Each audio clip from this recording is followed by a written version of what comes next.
Good morning, students. Today we are going to start our next chapter, The 100 Races, Part 1. The story has two parts. The author is L. Sor Esther, B is silent. So basically, let me tell you what the story is all about. The story is a sensitive account of how a poor young girl is judged by her classmates. ये कहानी है एक बहुत sensitive इसलिए because it makes us to think कि what do we really need to do this thing कि हमें जो है डिस्क्रिमिनेशन भेदभाव किसी भी बेसिस पे जो है वो करना चाहिए.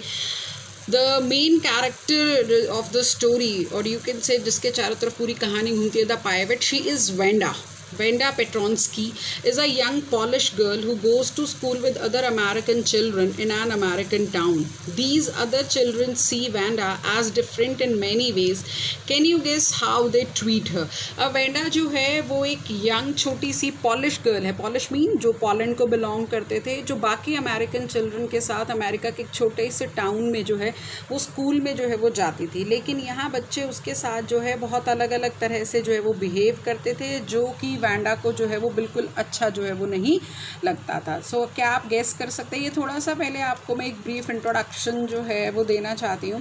The polish American community in the United states, जो पॉलिश जो लोग थे उनके साथ अमेरिका में डिस्क्रिमिनेशन जो है वो काफ़ी ज़्यादा किया जाता था. जो पहले पॉलिश इमाइग्रेंट्स थे, इमाइग्रेंट्स यानी जो अमेरिका में आए, वो लोग थे जो कि 1608 में वहाँ पर जो है वो आए. और दुनिया में जो सबसे बड़ी कम्युनिटी जो मानी जाती है पॉलिश अमेरिकन कम्युनिटी जहाँ साथ में रहती है, वो देश जहाँ जगह जो है वो है शिकागो एंड इट्स सबअर्ब्स यानी उसके आसपास का जो इलाका है. So Chicago is sometimes called the second largest Polish city in the world, next only to Warsaw, the capital of Poland. Poland की जो कैपिटल है वॉर्सा, उसके बाद अगर कोई सबसे बड़ा शहर है जहाँ पर इतनी बड़ी आबादी में पॉलिश पीपल जो है वो रहते हैं, तो that is only and only Chicago.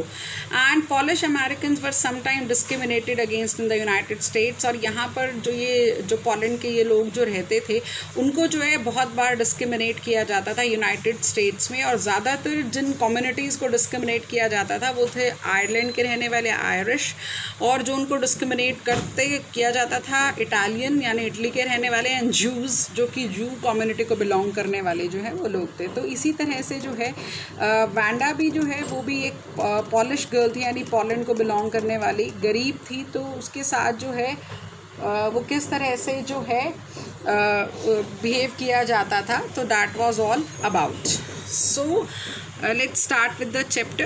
Today Monday, Venda was not in her seat, but not even Peggy and Madeline, the girls who started all the fun, noticed her absence. आज Monday था और Wanda जो है अपनी seat पर नहीं थी और किसी ने नोटिस नहीं किया, क्योंकि किसी को फ़र्क ही नहीं पड़ता था वेंडा स्कूल में आ रही है नहीं आ रही. हाँ, उन लोगों ने भी नोटिस नहीं किया. There were two girls, Peggy and Madeline.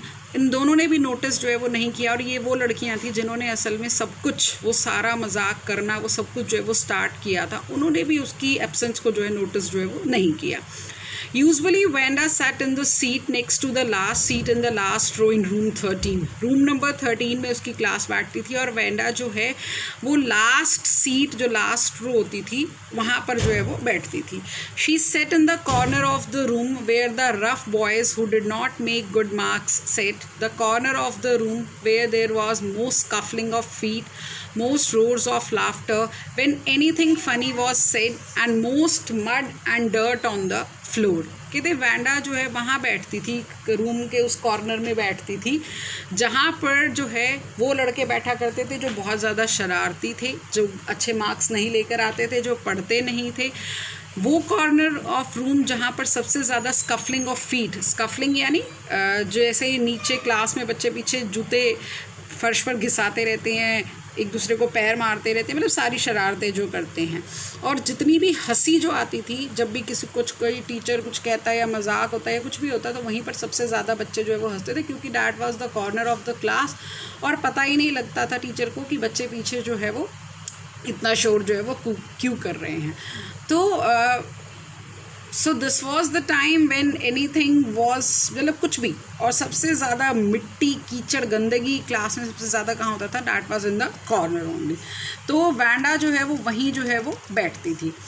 अब वेंडा वहाँ इसलिए नहीं बैठती थी because she was rough and noisy. वो ना शोर करती थी ना शरारती थी, कुछ नहीं थी। On the contrary means on the opposite side she was very quiet and rarely said anything at all. वो बिल्कुल शांत रहती थी और मुश्किल से एक आधा शब्द जो है वो बोलती थी।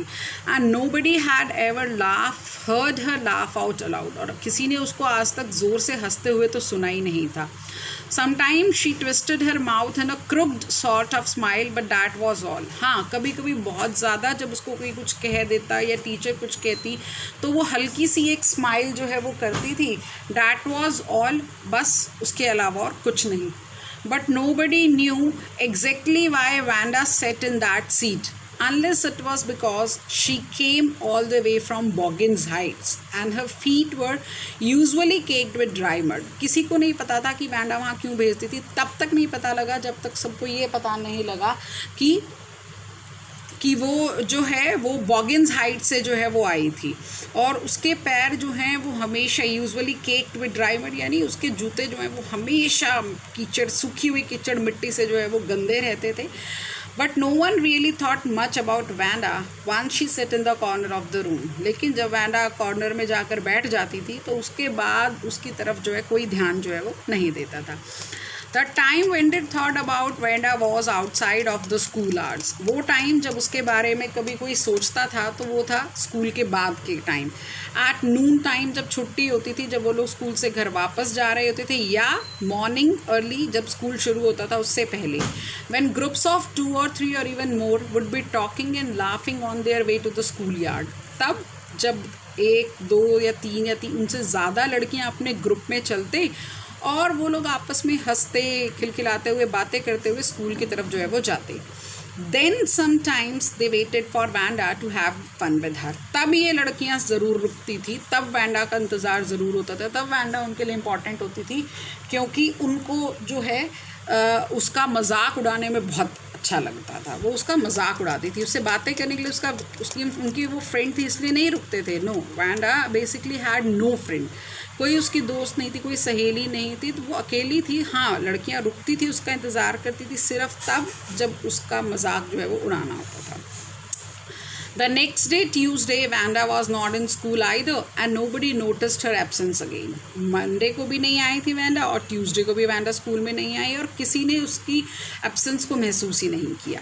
But on Wednesday, Peggy and Maddie, who sat down front with other children who got good marks and who didn't track in a whole lot of mud, did notice that Vanda was not there. लेकिन Wednesday को Peggy और Maddie, जो हमेशा front row में जो है वो बैठती थी, उन बच्चों के साथ जो हमेशा अच्छे मार्क्स लेकर आते थे, जिनके पैरों में कीचड़ बिल्कुल नहीं लगा होता था, उन दोनों लड़कियों ने, पैगी और मैडी ने नोटिस किया कि वैंडा आज वहाँ नहीं थी।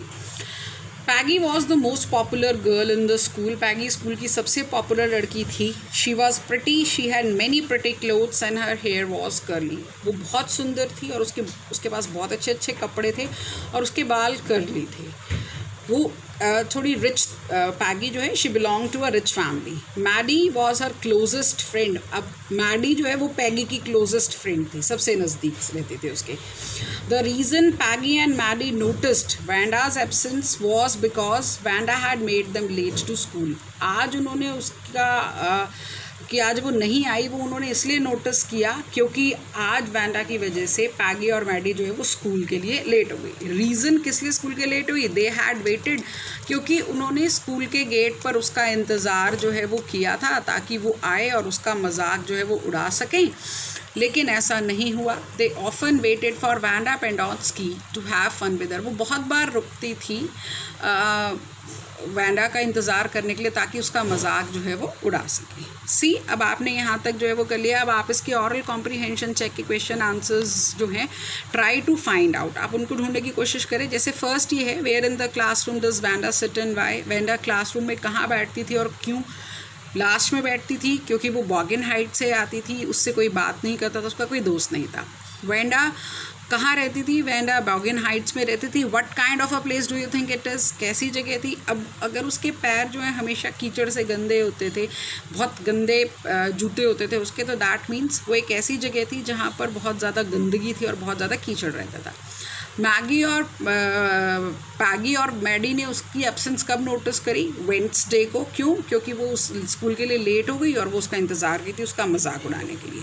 What do you think to have fun with her means? आपको क्या लगता है to have fun with her का क्या मतलब है? इट मीन्स कि वो उसका मजाक उड़ाना चाहते थे। They wanted to crack jokes on her. वो उसके ऊपर चुटकुलेस बनाते थे, उसके ऊपर जो है उसका मजाक उड़ाते थे। तो आप ये सारे क्वेश्चंस जो हैं try to find out and आप उनको अपने वर्ड्स में लिखने की कोशिश जो है वो करिए।